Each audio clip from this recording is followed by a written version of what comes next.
안녕하세요. 나지막이 읽는 밤입니다. 오늘은 마크 트웨인의 짧은 소설 어느 개 이야기를 들려드리려 합니다.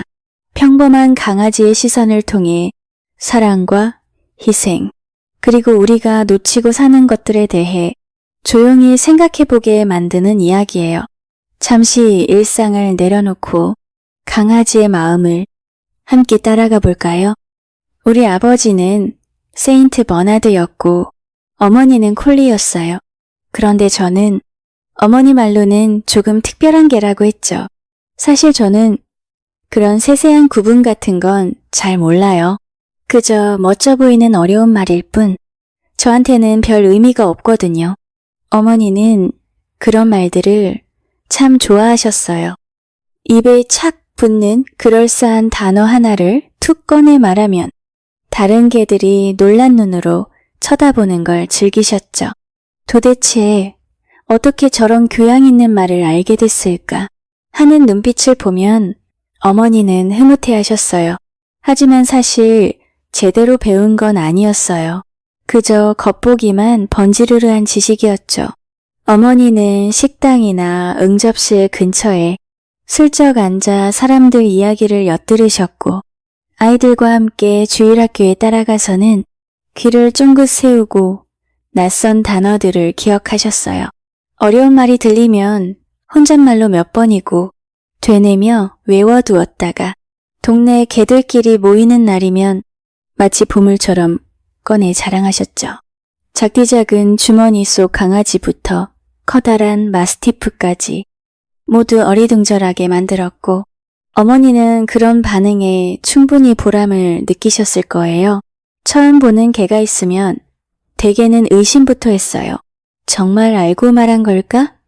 하는 눈빛으로 다가와 조심스레 그게 무슨 뜻이야? 하고 묻곤 했죠. 그러면 어머니는 기다렸다는 듯 당당하게 대답하셨어요. 상대는 당황했죠. 원래는 어머니를 곤란하게 만들려고 했는데 도리어 자기가 부끄러운 꼴이 되어버렸으니까요. 옆에 있던 개들은 이미 그 장면을 익히 알고 있었어요. 다들 속으로 기다리고 있었던 거죠. 경험이 많았으니까요. 어머니가 어려운 말의 뜻을 설명하면 모두 감탄에 휩싸였어요. 그 설명이 맞는지 따져보려는 생각조차 못했어요. 어머니는 너무나도 자연스럽고 재빠르게 말씀하셨고 마치 사전이 말을 하는 것처럼 들렸어요. 게다가 누가 그게 맞는지 틀렸는지 확인이나 할 수 있었겠어요?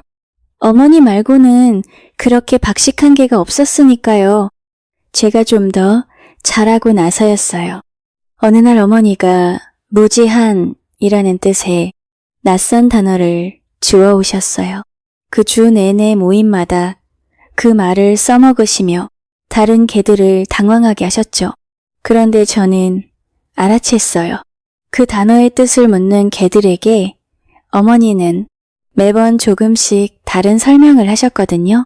그걸 보고 저는 속으로 생각했어요. 어머니는 교양보다 순발력이 뛰어나시는구나. 물론 입 밖으로 말하진 않았죠.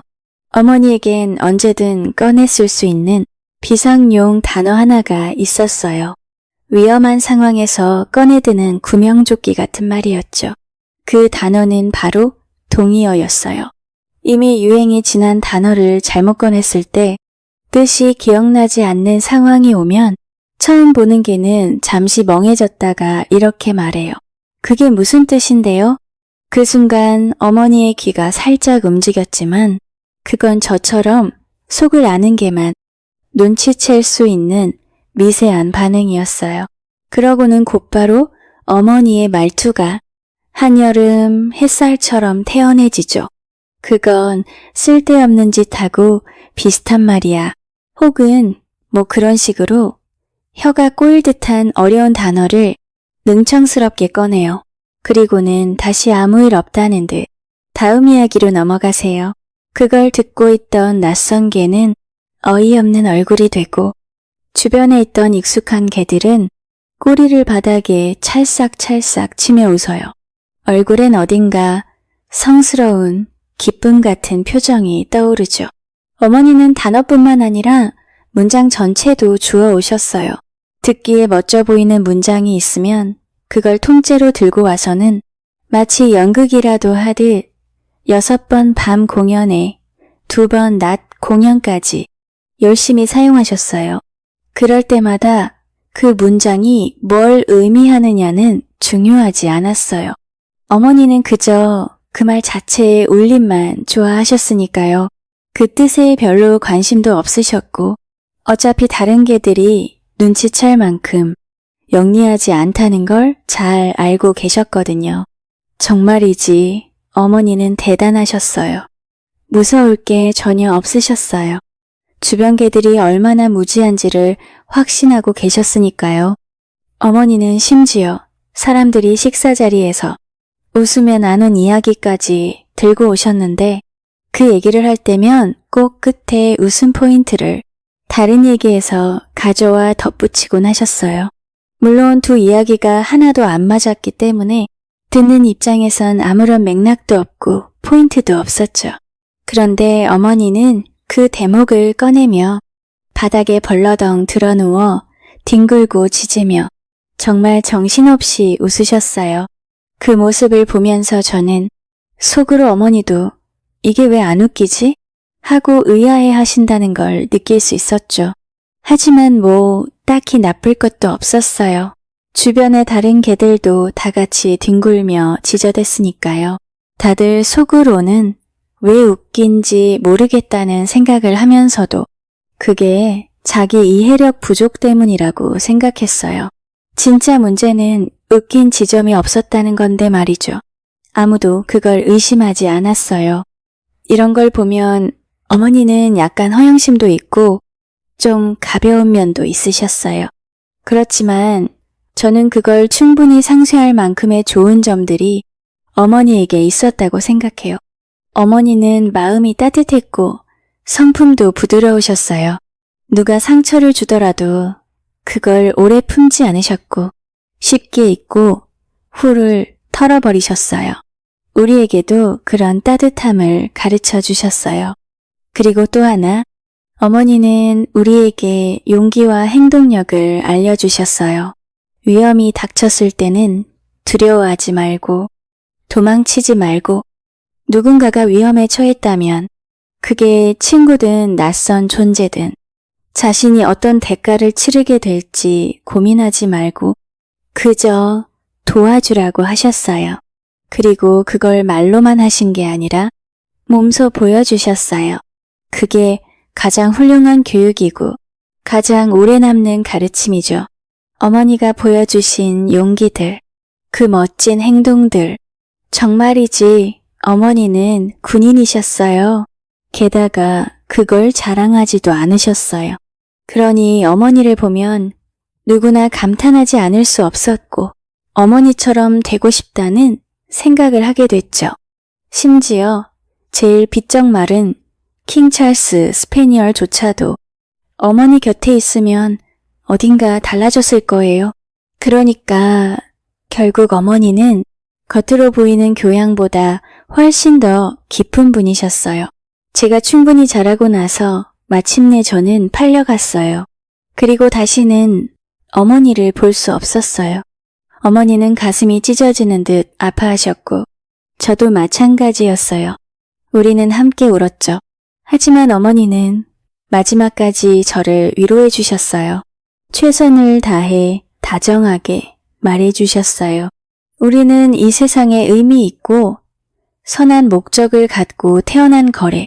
그러니 원망하지 말고 주어진 삶을 있는 그대로 받아들이고 다른 이들에게 가장 좋은 방식으로 살아가야 한단다. 결과가 어찌 되든 너무 신경 쓰지 마. 그건 우리가 관여할 수 없는 일이니까. 어머니는 또 말씀하셨어요. 사람들이 그런 식으로 살아간다면 언젠가 다른 세상에서 고귀하고 아름다운 보상을 받게 될 거라고요. 그리고 우리 동물들은 그 세상에 갈 수는 없겠지만 보상 없이도 바르고 올곧게 살아가는 것만으로도 짧은 삶이 충분히 가치 있고 존엄해진다고요. 그것만으로도 이미 큰 보상이라는 걸요. 이런 말씀들은 어머니가 아이들과 함께 주일학교에 다니며 하나하나 귀 기울여 듣고 정성스럽게 마음속에 새겨두셨던 것들이에요. 그동안 외워오신 어려운 단어들이나 문장들보다 훨씬 깊이 있고 진지하게 간직하신 것들이었어요. 어머니 자신을 위해서도 우리를 위해서도요. 이런 걸 보면 어머니는 조금 가볍고 허영심 있는 면도 있었지만 그 안에 깊고 사려 깊은 마음이 분명 있었던 거예요. 그렇게 우리는 마지막 인사를 나눴고 서로 눈물 속에서 마지막 모습을 바라보았어요. 그리고 어머니는 마지막까지 아껴두었던 말을 정말 마지막 순간에야 제게 남기셨어요. 아마도 오래도록 잊지 않게 하려고 그러셨던 거겠죠. 나를 기억해서 언젠가 누군가가 위험에 처하면 너 자신부터 생각하지 말고 엄마를 떠올리렴. 엄마라면 어떻게 했을지 생각하고 그렇게 해보는 거야. 그걸 제가 잊을 수 있을까요? 아니요, 절대로요. 새로 살게 된 집은 정말이지 꿈처럼 아름다웠어요. 넓고 훌륭한 저택에는 그림과 섬세한 장식들, 고급스러운 가구들이 놓여 있었고 어두운 기운이라고는 어디에도 없었어요. 집안 가득 햇살이 쏟아지듯 퍼져 있었고 온통 고운 색감들로 넘실거렸어요. 집 주위로는 넓은 마당과 커다란 정원이 있었고 푸르른 잔디며 기품 있는 나무들, 끝없이 피어난 꽃들까지. 그 모든 것이 끝내줬어요. 저는 그 가족의 일원처럼 지냈고 모두가 저를 사랑해주고 아껴줬어요. 새로운 이름을 지어주지도 않았고 어머니가 지어주신 그 이름 그대로 불러줬어요. 그래서 더 특별하고 소중하게 느껴졌어요. 에일린 마버니언. 어머니가 노래에서 따온 이름이었죠. 그레이 가족도 그 노래를 알고 있었고 정말 아름다운 이름이라고 말해줬어요. 그레이 부인은 30살이었고 정말 상상할 수 없을 만큼 다정하고 아름다우셨어요. 10살인 사디는 어머니를 꼭 닮았고 가냘프고 사랑스러운 아이였어요. 붉은 머리카락이 등을 따라 길게 뻗었고 짧은 원피스를 입고 깔깔거리며 뛰어다녔죠. 막 1살이 된 아기 동생은 통통하고 보조개가 귀여운 아이였고 저를 참 좋아했어요. 꼬리를 잡아당기고 꼭 껴안고 해맑게 웃었어요. 그 웃음은 너무나 순수했죠. 그레이 씨는 38살이었고 키가 크고 날렵하며 잘생긴 분이셨어요. 앞머리는 조금 벗겨졌지만 늘 민첩했고 일처리는 빠르고 명확했어요. 감상적인 면은 거의 없었고 얼굴선은 마치 조각처럼 날렵해서 차가운 지성이 반짝이는 듯 보였죠. 그분은 아주 유명한 과학자셨어요. 그 단어가 정확히 무슨 뜻인지는 저도 잘 모르지만 어머니였다면 분명 그 단어 하나만으로 작은 테리어를 기죽이고 애완견을 민망하게 만들 정도로 능숙하게 써먹으셨을 거예요. 하지만 진짜 멋진 단어는 따로 있었어요. 바로 실험실이었죠. 어머니라면 그 단어 하나로 개들 사이에 독점 조합을 만들어서 목걸이 세금까지 다 빼앗아 버릴 수 있었을 거예요. 실험실은요, 책도 아니고 그림도 아니고 손 씻는 곳도 아니에요. 어느 대학 총장례계가 세면장이라고 착각했는데 그건 세면실이고 이건 완전히 다른 거예요. 실험실은 병이며 유리병, 전선, 이상한 기계들로 가득했고 매주 다른 과학자들이 와서 그곳에 앉아 기계를 쓰고 토론하고 그들이 말하는 실험과 발견이라는 걸 했어요. 저도 가끔 거기에 가서 조용히 서 있었어요. 어머니를 생각하며 그분을 기리기 위해 열심히 들으려고 노력했죠. 하지만 솔직히 말하자면 그 시간은 저에게 조금 괴로운 시간이었어요. 어머니가 살아계셨다면 얼마나 즐기셨을까? 얼마나 잘 이해하셨을까 생각하면 마음이 저릿했거든요. 저는 정말 열심히 들으려 했지만 아무리 애를 써도 도통 무슨 말인지 하나도 알 수 없었어요. 어떤 날은 안주인 작업실 바닥에 누워 조용히 잠을 잤어요. 안주인은 제 몸을 살며시 발받침 삼아 올려두곤 했는데 그게 저한테는 애정 표현이라는 걸 알았기 때문에 아주 기분 좋았어요. 따뜻한 쓰다듬음 같았거든요. 또 어떤 날은 아이 방에서 한참을 놀았어요. 아이들과 뒤엉켜 장난을 치다 보면 온몸이 헝클어졌지만 마음만은 한없이 즐거웠죠. 아기가 잠들고 부모가 잠시 외출한 틈엔 그 요람 곁을 지키며 조용히 앉아 있었어요. 또 어떤 날은 사디와 함께 정원과 마당을 정신없이 뛰어다녔어요. 지칠 때까지 달리고 나면 나무 그늘 아래 푸른 잔디 위에 나란히 누웠죠. 사디는 책을 읽고 저는 그 곁에서 단잠을 잤어요. 가끔은 근처 이웃집 개들을 만나러 다니기도 했어요.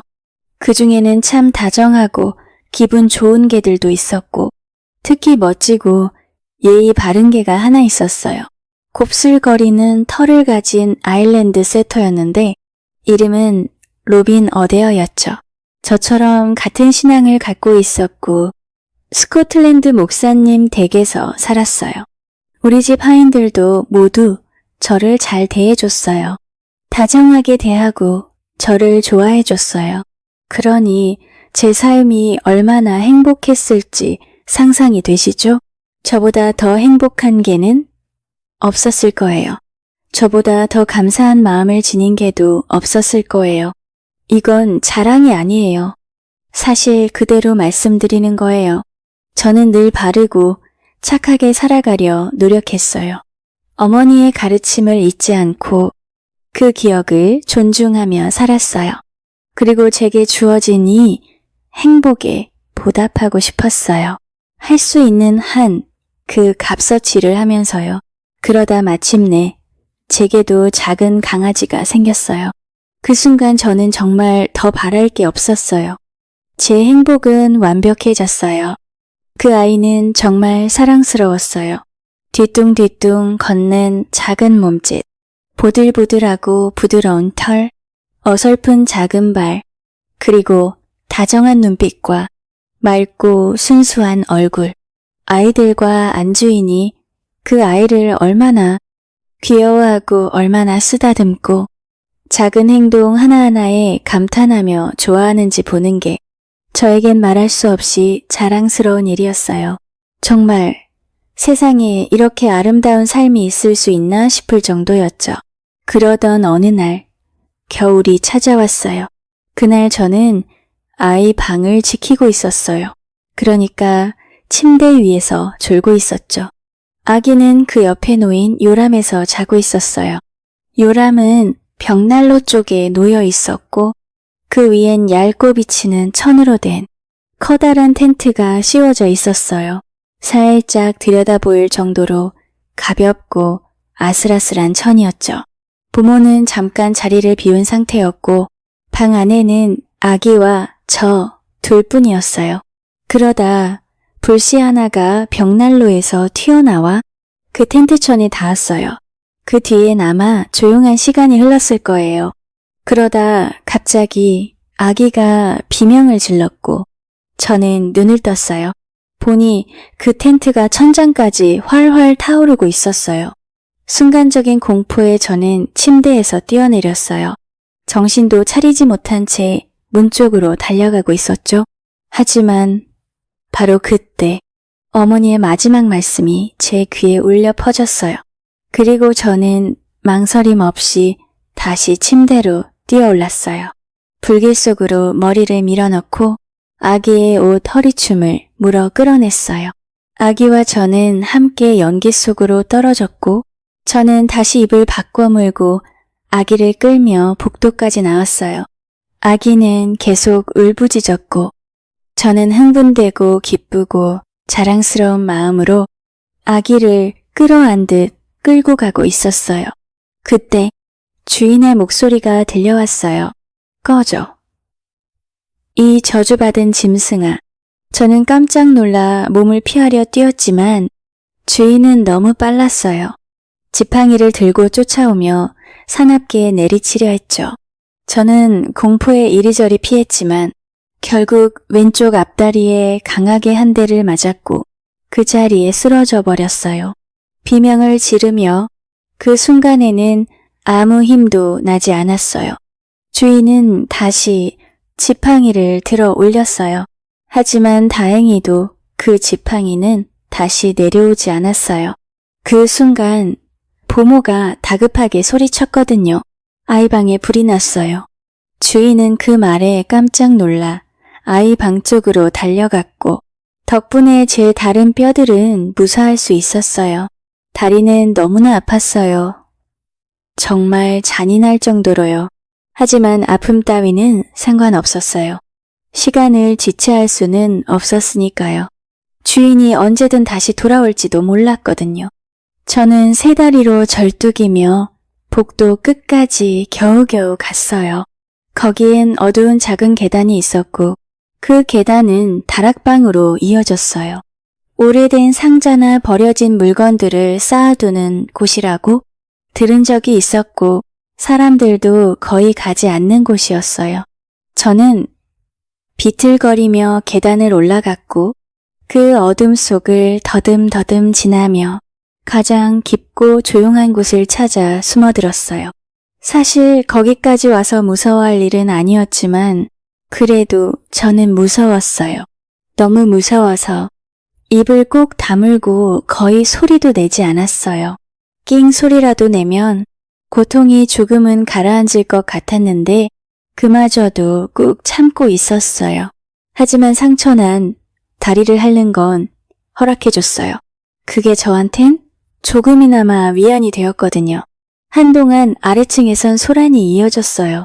고함이 오가고 사람들이 뛰어다니는 소리가 복도를 울렸어요. 그러다 이내 다시 조용해졌죠. 그 고요가 제 마음에 조금씩 스며들었어요. 두려움이 조금씩 가라앉았거든요. 사실 두려움은 고통보다도 훨씬 더 괴로운 거예요. 정말 그래요. 그런데 그때 제 몸이 얼어붙는 듯한 소리가 들려왔어요. 누군가가 제 이름을 부르고 있었어요. 저를 찾고 있었어요. 그 목소리는 멀리서 들려와 희미하게 뭉개졌지만 그렇다고 해서 그 안에 담긴 공포가 사라지진 않았어요. 제 귀에 들렸던 소리 중 가장 무서운 소리였어요. 그 이름 부르는 소리는 집 안 구석구석을 휘돌며 메아리쳤어요. 복도를 따라 방마다 위층, 아래층, 지하실까지도 그리고 집 밖으로 나가 멀리 퍼져나갔다가 다시 되돌아와 집안을 또 한 바퀴 돌고 그렇게 계속되었어요. 끝없이요. 절대 멈추지 않을 것 같았어요. 그러다 마침내 아주 오랜 시간이 지난 뒤 다락방의 흐릿한 빛마저 완전히 어둠에 삼켜지고 난 뒤에야 그 소리는 멈췄어요. 그리고 그 축복 같은 고요 속에서 저를 짓눌렀던 두려움은 서서히 가라앉았고 저는 비로소 안정을 찾고 잠에 들었어요. 꽤 잘 잤어요. 오랜만에 깊은 심이었죠. 다시 깨어났을 땐 다락방에 또다시 새벽빛이 들기 전이었어요. 몸도 한결 편안했고 이제는 생각도 정리할 수 있었어요. 그래서 탈출 계획을 세웠어요. 꽤 괜찮은 계획이었어요. 조심조심 뒷계단을 따라 아래로 내려가 지하실 문 뒤에 숨어 있는 거예요. 그러다 새벽이 되어 얼음 배달부가 냉장고에 얼음을 채우러 들어오는 틈을 타 몰래 빠져나가는 거죠. 그 다음엔 하루 종일 어딘가에 숨어 있다가 밤이 오면 떠나는 거예요. 어디든 상관없어요. 저를 모르는 사람들만 있는 곳이라면, 주인에게 저를 일러 바치지 않을 그런 곳이라면 어디든요. 그렇게 생각하니 마음이 조금은 가벼워졌어요. 조금은 용기가 생긴 듯 했죠. 그런데 그 순간 마음속을 내리치는 번개 같은 생각이 들었어요. 그 아이 없이 나는 어떻게 살아간단 말이지? 그 순간은 정말 절망이었어요. 모든 게 무너졌죠. 어떤 계획도 탈출도 저에게는 없었어요. 저는 그냥 이 자리에 남아 있어야 했어요. 여기서 기다리고 어떤 일이든 감당해야 했어요. 그건 제 선택이 아니었어요. 삶이란 원래 그런 거라고 어머니가 그러셨잖아요. 그리고 그때 또다시 그 소리가 들려오기 시작했어요. 제 이름을 부르는 소리, 모든 슬픔이 다시 되살아났어요. 주인은 절대 날 용서하지 않을 거야. 저는 그렇게 생각했어요. 제가 무엇을 잘못했는지는 몰랐어요. 하지만 그건 아마도 개로서는 도저히 이해할 수 없는 무언가였겠죠. 사람이라면 분명히 알 수 있는, 그리고 정말 끔찍한 무언가요? 그들은 계속해서 저를 불렀어요. 낮이고 밤이고 끊임없이요. 끝이 없을 만큼 오랫동안 불렀어요. 기다리는 시간이 너무 길어 배고픔과 갈증에 미쳐버릴 것 같았고 제 몸은 점점 약해져 갔어요. 그렇게 되면 자주 잠이 오게 되는데 저도 계속 잠들곤 했죠. 그러던 어느 날 끔찍한 공포에 사로잡혀 눈을 떴어요. 누군가가 바로 이 다락방 안에서 저를 부르고 있었어요. 정말 그랬어요. 그건 사디의 목소리였어요. 사디가 울고 있었고 제 이름을 부르고 있었어요. 그 목소리는 울음에 젖어 가늘게 갈라져 있었어요. 그 아이는 흐느끼면서 말했어요. 돌아와줘. 제발 우리에게 돌아와줘. 용서해줘. 너 없는 이 집은 너무 슬퍼. 그 말을 듣는 순간 저는 견딜 수가 없었어요. 감사하고 벅찬 마음으로 작게 그러나 확실하게 짖는 소리를 냈어요. 그러자 바로 다음 순간 사디가 어둠과 잡동사니들 사이를 헤치고 다락방으로 달려들어왔어요. 비틀거리며 눈물을 흘리며 소리쳤어요. 예, 여기 있어요. 찾았어요. 예, 찾았어요. 그 뒤로 이어진 날들은 정말이지 말로 다 할 수 없을 만큼 행복했어요. 안주인도, 사디도, 하인들도 마치 저를 숭배라도 하듯 극진히 대해줬어요.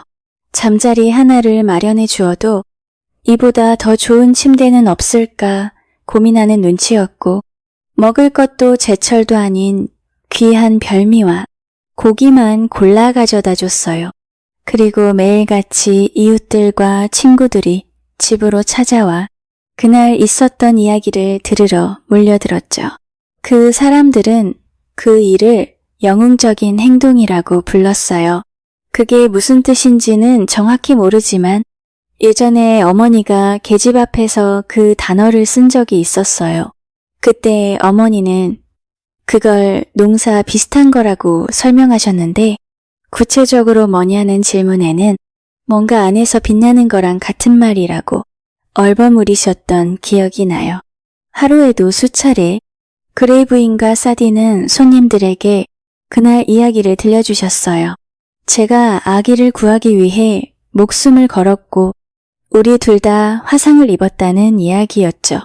그러면 손님들은 놀라고 감탄하며 저를 번갈아 안고 쓰다듬으며 칭찬했어요. 그때마다 사디와 그레이 부인의 눈엔 자랑스러움이 가득 담겨 있었죠. 손님들 중 누군가 제가 왜 다리를 절뚝거리는지 물어보면 두 사람은 얼굴빛이 살짝 굳고는 슬며시 화제를 돌리곤 했어요. 어떤 사람들은 집요하게 이리저리 파고들듯 물었는데 그럴 때면 두 사람 모두 금방이라도 울 것처럼 보여서 제 마음도 아릿해졌어요. 그런데 그것만으로 영광이 끝난 건 아니었어요. 어느 날 주인의 친구들이 무려 20명이나 집에 왔어요. 한결같이 아주 유명하고 대단한 사람들이었죠. 그들은 저를 실험실에 데려가 마치 무슨 중요한 발견물이라도 되는 것처럼 저에 대해 진지하게 이야기를 나눴어요. 어떤 사람은 말도 못하는 짐승이 이런 일을 하다니 정말 놀랍군요. 우리가 본 본능 중 최고 수준입니다. 라고 말했어요. 그러자 주인 어른이 강한 어조로 말했죠. 그건 본능을 훨씬 뛰어넘은 겁니다. 그건 이성이에요. 그 귀한 이성을 지녔다는 이유 하나로 우리가 더 나은 세상에 갈 자격이 있다고 믿는 인간들 중에도 이 바보 같은 네 발 달린 짐승만도 못한 이들이 많아요. 얘는 결국 사라질 운명이지만 말이죠. 그리고는 웃으면서 이렇게 말했어요. 자, 나 좀 보세요. 나는 스스로를 조롱거리로 만들어버린 사람입니다. 내 지성이 그렇게 대단하다면서도 내가 유일하게 내린 결론은 저 개가 미쳐서 아이를 해치고 있다였어요. 그런데 저 짐승의 판단, 아니 이성 덕분에 그 아이가 살아남은 겁니다. 그들은 한참 동안 왈가왈부하며 논쟁을 벌였어요. 그 중심에는 제가 있었어요. 모든 이야기의 주인공이 저였죠. 그 순간 저는 마음속으로 생각했어요. 어머니가 이 영광스러운 순간을 보셨다면 얼마나 기뻐하셨을까? 정말 자랑스러워 하셨을 거예요. 이윽고 그들은 광학이라는 주제를 꺼냈어요. 뇌가 손상되면 시력을 잃을 수 있는지를 두고 이야기했는데 의견이 분분했어요. 결국 나중에 실험으로 확인해 봐야 한다고 말하더군요. 그리고 나서는 식물 이야기를 했는데 그건 저도 무척 흥미롭게 들었어요. 여름에 사디와 제가 함께 씨앗을 심었던 게 떠올랐거든요. 제가 땅을 파는 걸 도왔고 며칠 후 정말로 조그만 새싹이나 꽃이 돋아났어요. 그게 얼마나 신기했는지 몰라요. 내가 말을 할 수 있다면 이 사람들에게 그 이야기를 해주고 내가 얼마나 잘 알고 있는지 보여주고 싶다. 저는 그렇게 생각했어요. 아마 그 주제라면 저도 신나게 이야기했을 거예요. 하지만 광학 이야기가 다시 시작되자 금세 지루해졌고 저는 조용히 눈을 감고 잠들었어요. 얼마 지나지 않아 봄이 왔어요. 햇살은 부드럽고 공기는 따뜻하고 모든 것이 정말 아름다웠어요. 다정한 안주인과 아이들은 저와 제 강아지를 다정히 쓰다듬어주며 인사를 하고 친척들을 만나러 여행을 떠났어요. 주인 어른은 우리와 함께 놀아줄 사람은 아니었지만 그래도 저는 제 강아지와 함께 즐거운 시간을 보냈어요. 하인들도 여전히 다정했고 우리는 가족들이 돌아올 날을 손꼽아 기다리며 그럭저럭 행복하게 지냈어요. 그러던 어느 날 그 사람들이 다시 찾아왔어요. 그리고 이렇게 말했어요. 이제 실험을 할 차례지. 그들은 제 강아지를 실험실로 데려갔고 저는 다친 다리를 절며 따라갔어요. 뿌듯했어요. 제 강아지가 주목받는 게 저에게도 기쁜 일이었으니까요.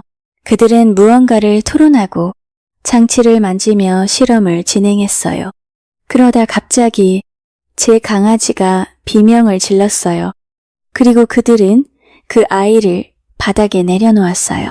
머리에 피를 흘린 채 강아지는 비틀거리며 방 안을 돌아다녔어요. 그러자 주인은 손뼉을 치며 외쳤어요. 거 봐요. 내가 이겼죠. 인정하세요. 완전히 장님이 됐잖아요. 그러자 다른 사람들도 말했어요. 맞습니다. 당신의 이론이 입증됐어요. 고통받는 인류는 이제부터 당신에게 큰 빚을 지게 됐습니다. 그리고는 그를 둘러싸고 손을 꼭 쥐며 감사와 찬사를 아끼지 않았어요. 하지만 저는 그 모든 소리도 환호도 거의 들리지 않았어요. 그저 제 아이에게 달려갔을 뿐이에요.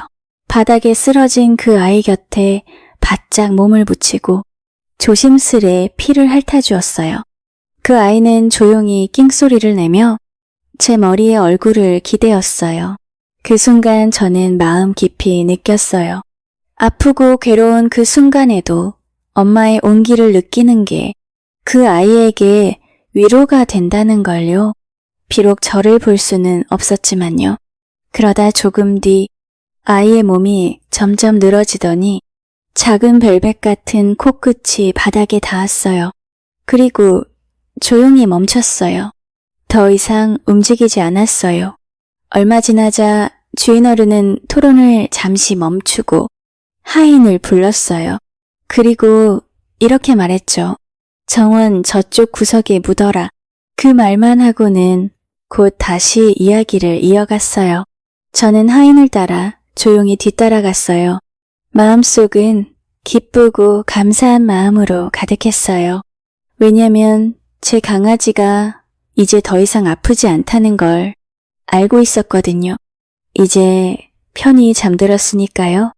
우리는 정원을 가로질러 아주 먼 끝까지 걸어갔어요. 여름이면 아이들, 보모, 강아지, 그리고 제가 커다란 느릅나무 그늘 아래서 함께 놀던 그 자리였어요. 거기서 하인이 조심스럽게 땅을 파기 시작했어요. 그걸 보며 저는 생각했어요. 아, 우리 아기를 심는구나.